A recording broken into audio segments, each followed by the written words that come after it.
आपके पास आता हूं और मैं अपने कांग्रेस। हाँ डॉक्टर वर्णिका, मुझे बताइए, मुझे जानकारी दी गई, हो सकता गलत जानकारी दी गई हो, डॉक्टर वर्णिका क्लियर करेंगी कि अगर कोई कश्मीर में कोई एम्बुश लगता है, आतंकियों को घेरते हैं और उसमें एक रिजर्व पुलिस का जवान हो, चाहे वो बीएसएफ का हो, एक आर्मी का जवान हो, एक लोकल पुलिस का जवान हो, भगवान ना करे वो 3 जवान शहीद हो जाते हैं, तो उन्हें मिलने वाला एसग्रेशिया, उन्हें उनके परिवार को मिलने वाली राहत राशि, उनके परिवार को मिलने वाली सांत्वना, उनके परिवार को मिलने वाली जमीन, उनके परिवार को मिलने वाली अनुकंपा नौकरी, क्या ये तीनों लेयर अलग अलग नहीं होती? एक ही मुठभेड़ में, एक ही देश की रक्षा करते, एक ही जगह पर 3 जवान जब शहीद हो जाते हैं, तो यह देखा जाता है कि तुम आर्मी के हो तो तुम्हें इतना मिलेगा, तुम जम्मू कश्मीर पुलिस के हो इतना मिलेगा, अच्छा तुम तो बीएसएफ वाले हो ना, तुम्हें तो इतना ही मिलेगा। और आप कह रहे भेदभाव नहीं हो रहा।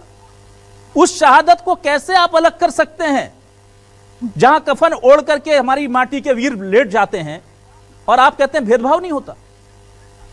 मुझे कहते हुए बहुत दुख है, लेकिन इस देश में अर्धसैनिक बलों के साथ जितना भेदभाव होता है कहीं नहीं होता। Doctor Varnika please.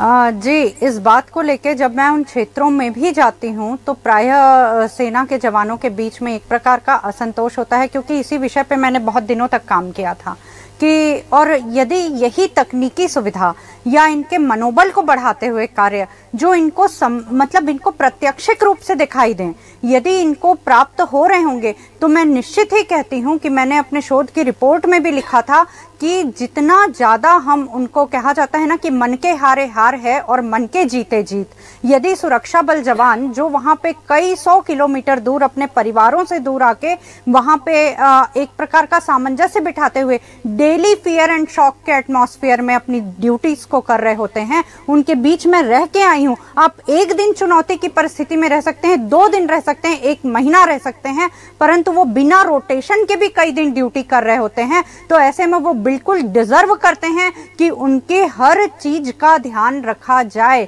और जिस दिन जवानों का सशक्त मनोबल होगा ना, मैं कहती हूं कि काउंटर इंसर्जेंसी में उतनी ही मजबूती आ जाएगी। बिल्कुल शशि भगत जी, आ चूंकि अब बात तो निकली है, बहुत कम मौके होते हैं जब मैं बहुत भावुक होता हूं और बहुत कम मौके होते हैं जब मेरे सामने बीजेपी, कांग्रेस, राज्य सरकार, केंद्र सरकार की कोई सीमा नहीं होती।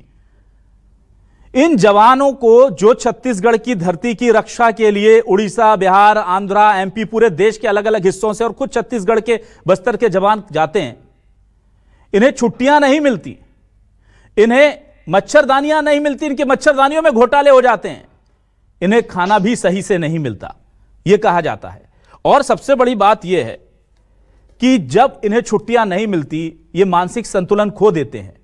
ये मैं बहुत कड़वी सच्चाई कह रहा हूं, दर्शकों से आग्रह है कि इसे सुनिए और समझिए कि किस मानसिक स्थिति में वो काम करते हैं।